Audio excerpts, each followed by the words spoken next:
皆さんこんにちは。フランス在住の親指プチコです。今回は3連休のある週末の食事 Vlog をお届けします。1日目の朝昼兼用で食べ放題のレストランにやってきました。世界中のいろんなご飯が勢ぞろいしていましたが、ここでもやっぱり魚介系やアジア系のご飯を選んでしまいます。昼に食べ過ぎたので夜はヨーグルトのみ。食べ放題ってそんなに量を食べてなくても見てるだけでお腹いっぱいになります。ヨーグルトを1個だけ食べるつもりが勢いづいて結局2個食べました。フランスに来てからヨーグルトは1日に最低でも1個は食べています。最近は朝夜と体を温めるために白湯を飲んでいます。次の日、ジムに行く前だったので朝はコーヒーのみ。ジムから帰ってきてインスタで見た春巻きの皮を使ったピザ風のものを作ってみます。作り方を1回だけ見て雰囲気で始めたのであたふたしています。春巻きの皮を1回水に通して火にかけるのが正解だったみたいです。中身は卵、ジェノベーゼソース、エビ、野菜、チーズです。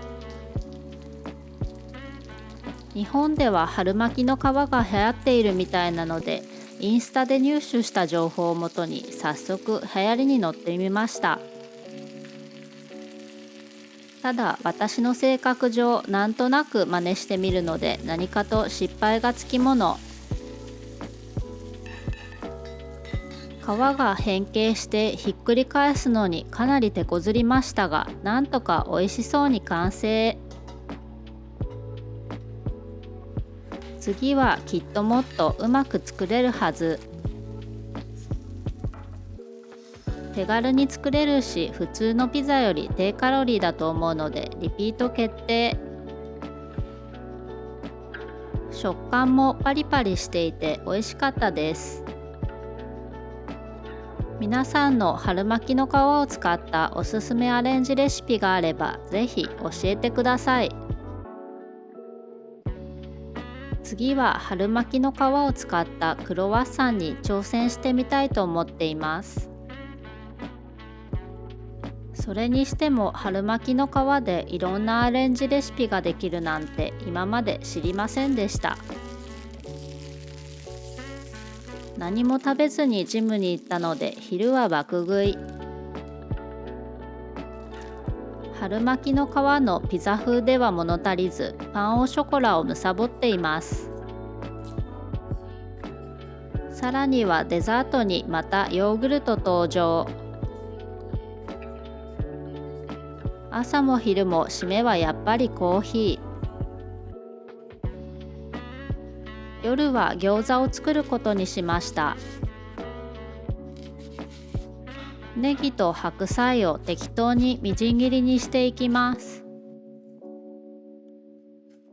白菜もシューシノは直訳すると中国のキャベツという名前で、最近では普通のスーパーでも手に入ります。白菜が本当に中国から来たのかは知りませんが、フランスではアジアイコール中国みたいな考えがよくされるので、アジアのキャベツといったところなのでしょう。フランスのひき肉は牛 100% なので、豚ひき肉はソーセージ用にミンチになってすでに味付けされているものを買ってきました。フランスの牛ひき肉は脂肪分が少ないので、以前牛ひき肉だけで餃子を作ったらパサッとした食感になってしまいました。なので今回はスーパーで手軽に手に入るソーセージ用の味付き豚ひき肉を混ぜてみることにしました。餃子の皮は冷凍で売られているので前日に解凍しておきました。彼も私も餃子大好きなので2人分にしてはたくさんできましたが、この日の夕飯でほぼほぼ完食。餃子はフランス人にも受けがいい日本食のトップ3に入ると思います。餃子は中国にも韓国にももしかしたら他のアジアの国にもあるので日本食と言っていいのかは謎ですが、飯テロ映像です。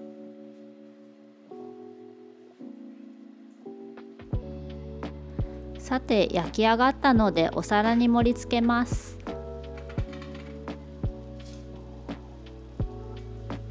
焼き加減はどうか緊張の瞬間。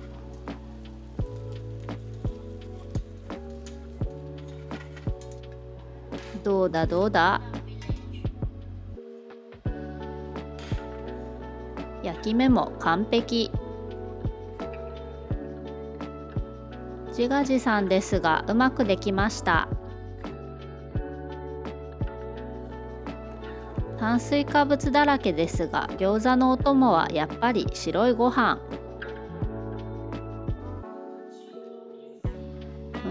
頑張って包んだ甲斐があった。デザートも忘れていません。高カロリーの夕飯万歳。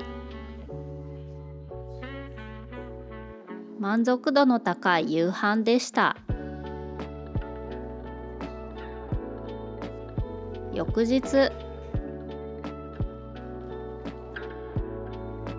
朝はパンを食べることが多いです。前回のビデオのキャロットケーキを作った時に余ったクリームチーズをパンに塗って食べました。クリームチーズと甘酸っぱいジャムの組み合わせ最高。このパンがベーグルだったらなおさら最高だっただろうな。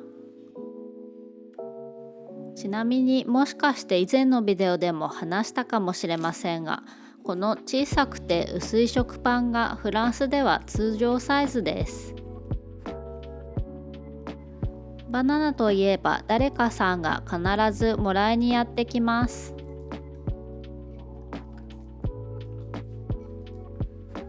あわよくばおかわりをもらおうとする犬。パンおかわり。この季節といえば栗ペースト。年中手に入りますがやっぱり秋冬に恋しくなります。栗のお菓子はないのにマロンペーストはスーパーで手軽に手に入ります。また登場ヨーグルト。ヨーグルトとコーヒーもいつもの定番朝食メニューです。コーヒーがないと一日が始まりません。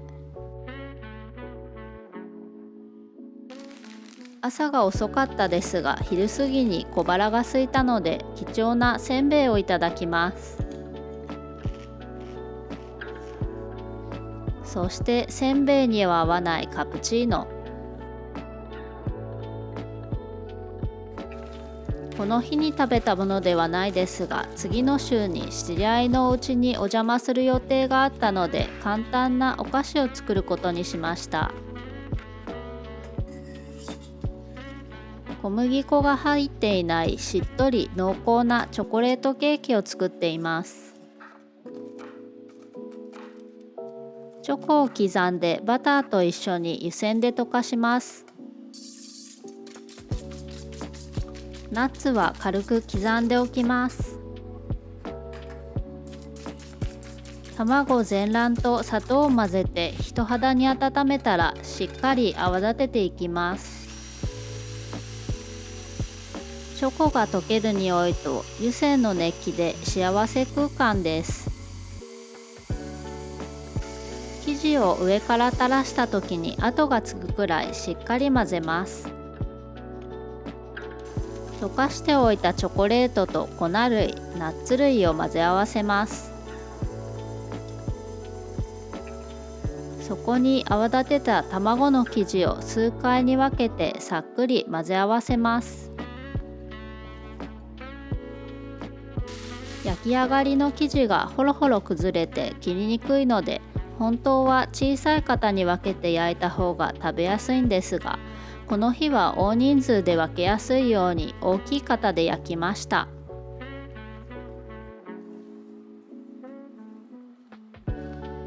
喜んでもらえるといいな。誰かのために作るお菓子は時短と気合が入ります。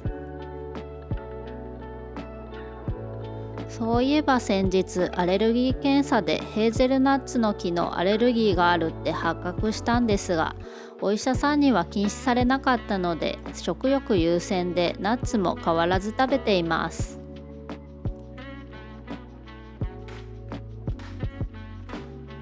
私は小麦も他の植物もありとあらゆるものにアレルギーがあるっぽいんですが、幸い食べ物での反応は今のところないので制限なく何でも食べられています。夜は前日に余った餃子の種を使って彼がハンバーガーを作ってくれました。彼用はケチャップ、私用はワカモレというアボカドソース入りです。2個ずつありますが、さすがに2個は食べられないので、もう1個の方は翌日のお弁当にしました。フライドポテトは冷凍のものを買ってエアフライヤーで調理しました。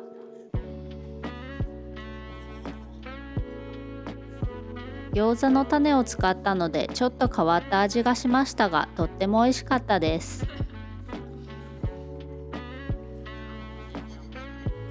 そしてデザートはまたまた登場のヨーグルトです。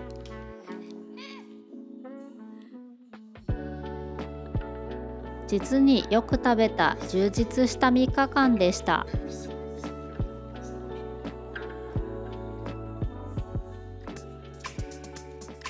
いつ見てもご機嫌で可愛くて癒し系の犬。ご視聴ありがとうございました。チャンネル登録まだの方、ぜひポチッとお気軽によろしくお願いします。また次回の動画でお会いしましょう。